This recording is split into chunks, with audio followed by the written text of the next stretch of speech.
Welcome back to another Outdoor Philosophy here on our Walk in Christ. We are continuing our book study of Working with Emotional Intelligence by Daniel Goleman. And we are just finishing up today the introductory section. So this is yet another argument. This book is getting a little redundant, and I'm thinking a little hokey, and to be perfectly honest, to expose my heart in this matter, I think if it doesn't get better soon, I might just dump it. We'll see what happens when we get into the actual practical parts. But this is yet another chapter on the... it's yet another chapter on why emotional intelligence is important. And to me now, it feels like it's starting to get forced. It's starting like they're trying to justify their own action and their ways. And it's the same thing that I see in a lot of these business and success and motivation books. While there's a lot of great information in them, and I can say that I like reading several of them, this one to me seems a little bit out there because they're talking about all this stuff that it takes to make a good company. But the most successful companies in our day, if we look at the size, we look at the influence, we look at the market share, we look at all of these things, one of the things they never really did is identified what do they mean by successful.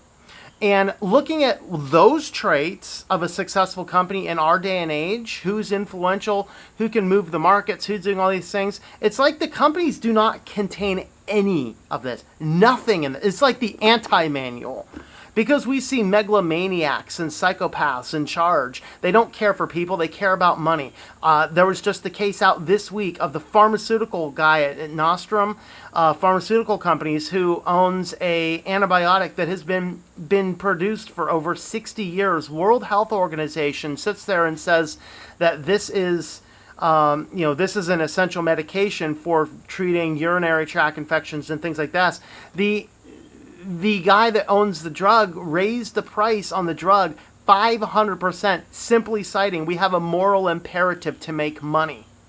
That is not an emotionally competent view. But that is the trend. That's not an outlier. That is the trend we're seeing in every successful company in our age. Now, maybe things were different back 20 years ago when this book was written, but I find this to be very disingenuous in some ways and very disillusionment in some ways. But regardless, we're going to go in here and I'm going to give it a couple more chapters, and if I don't find real meat and less hokey, I think we're just going to abandon this book and just say, good try, but I don't know if this book is over 300 pages. Do I want to spend the next 13 weeks reading a book? I guess it'd be another 9 or 10 weeks reading a book if all I'm seeing is stuff that seems contrary to what is out there. Not to say it's not good information. From a moral and an ethical standpoint, this stuff is completely good and completely accurate, but I think at times he's taking things a little bit too far.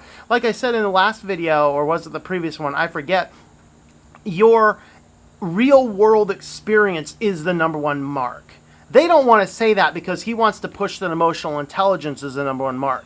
And in reality, book smarts is seriously not it. We can agree on that. We have pushed IQ and education in college maybe in a way too much these days and ages. And what ends up happening is we get focused so much on the academics and on the grades and all this kind of stuff that we forget that doesn't really have a big part to do with it.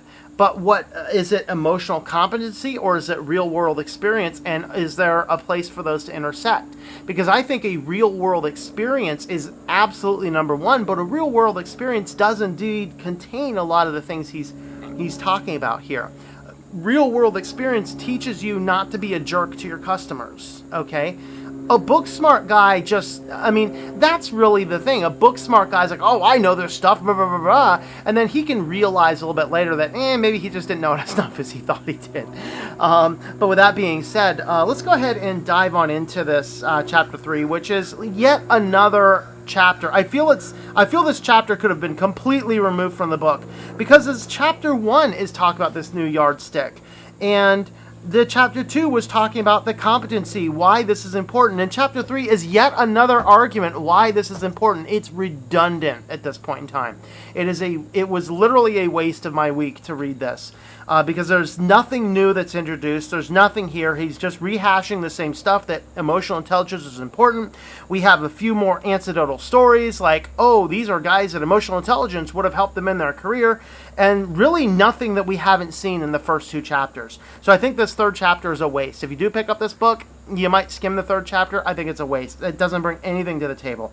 It is called The Hard Case for Soft Skills.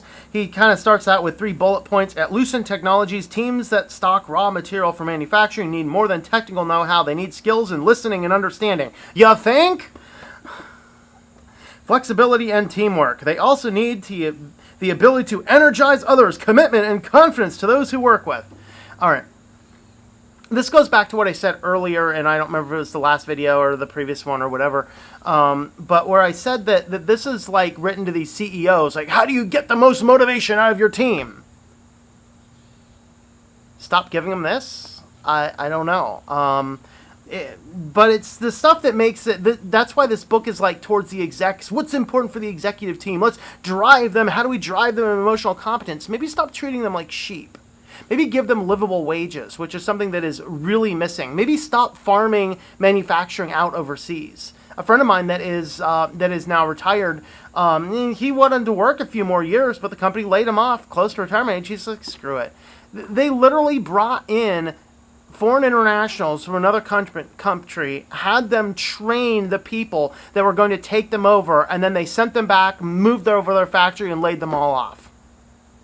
And you want to know why you can't get emotionally competent people who care about their job? That's why, corporate America. But that's become par for the course. All right. University of Nebraska Medical Center, technical expertise and analytical skills are invaluable. Okay, obviously, we need lab skills. But so are emotional competency, like interpersonal skills, innovation, effective leadership, building partnerships, and networking. All right.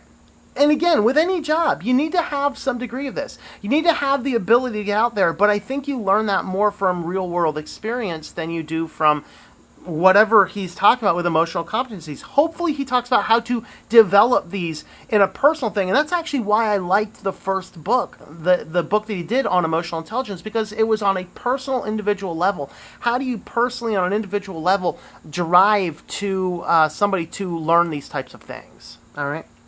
And then, of course, they go into, literally, it's at this point in time, it's just a series of little case studies, bunch of little issues, a bunch of just little tiny anecdotal stories. Oh, I was lucky enough to have access to competency models for 121 companies for their job descriptions and all this. And he just kind of goes into all of this, but this is the entire chapters. Just these little things. What's the leadership edge? Emotional intelligence. What's the rule of thumb? Emotional intelligence makes you succeed. It's like redundant. The value of magic. Emotional intelligence. You know, this, the Patrick McCarthy, the number one salesman for Nordstrom, he would call people back if he saw something he thought they might like. That's real world experience. I rest my case. And of course, they talk about the importance for low level things. Emotional intelligence meant somebody had 3 times more.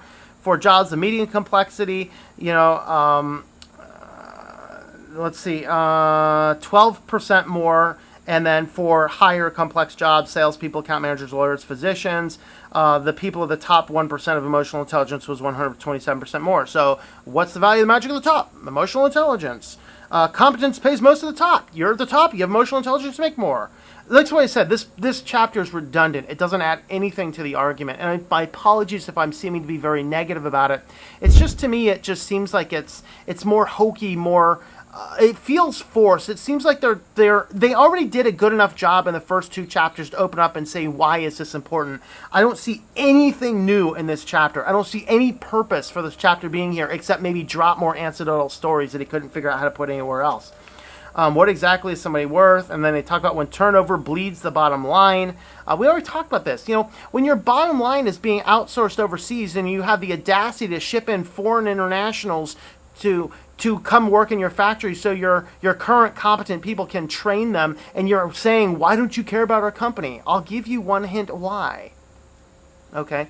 And so, they talk about the case of the derailed COO. This guy would have been groomed for CEO position, but he didn't have, guess what? Social skills, emotional competency. And then they get into, talents for the global view. So they basically go into 3 different things. The Peter Principle, too much college, too little kindergarten. Of course, kindergarten is that social time, the interacting, learning how to play with others, interact with others.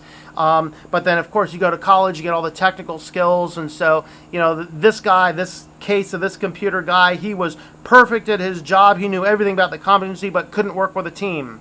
Obviously, he didn't do well. And then we have the computer nerd, trained in capacity. So basically trained to focus only on the numbers, on the IQ. And then they went on and looked at these, they looked at this group of people from, this group of PhDs or whatever, and studied them at the beginning of their career, at the end of their career, and they found out that the ones that scheduled the most with emotional competencies seemed to do better in life. And it brings us back to that very question. Is this something we can develop, or is this something we're born with? Some of us are naturally introverts. I'm a natural introvert. I thrive off of not really being bothered most of the time. I go out and I have social engagements at times that I want to have social engagements. I keep them not super frequent, but enough that I get out of here enough. I enjoy my life. I enjoy what I do. I enjoy doing most of my work kind of alone, and most of the collaboration I do is either online or whatever else. That's the way I tend to thrive. And I have some very, very, very, very good and deep friends. But I'm not a person that is I'm not an extrovert. I'm not a social butterfly. And the reality is both an introvert and an extrovert are both amazingly good at what needs to be done to navigate through our world and through our life. Because you have to have this degree of competency knowing where you are. We need the introverts, we need the extroverts, and anything that's forcing us into a model that we are not on an individual level. Obviously, an introvert may at times need to be goaded to get out and do something more social, but if you do it too much, they start to collapse. They start to fall in their competency. They start to lose the ability to actually focus on doing the things that makes them. I remember one time I was in the process of migrating a blog over, and so I had to move all these things over, and this guy just annoyed me on them. He's like, you gotta get out there, you need to relax. Dude, I relax by getting my work done. I mean, that's why I look as young as I look, despite, pushing middle age, easy. I look as good as I look because I'm not stressed out, because I just love the things that I do. And to me, getting a lot of work done is relaxing to me, because I don't go out and live a dreadful job that I I gotta drag myself out to the office and come back and be miserable my whole life. That's not my life. Not my life at all. And that's kind of the bottom line. I really, absolutely, his first book, Emotional Intelligence, is on my top 5 lists of books I've ever read. I mean, it's an amazing book. This one so far, it seems forced, it seems hokey, and it seems repetitive and redundant, and I hope it gets better.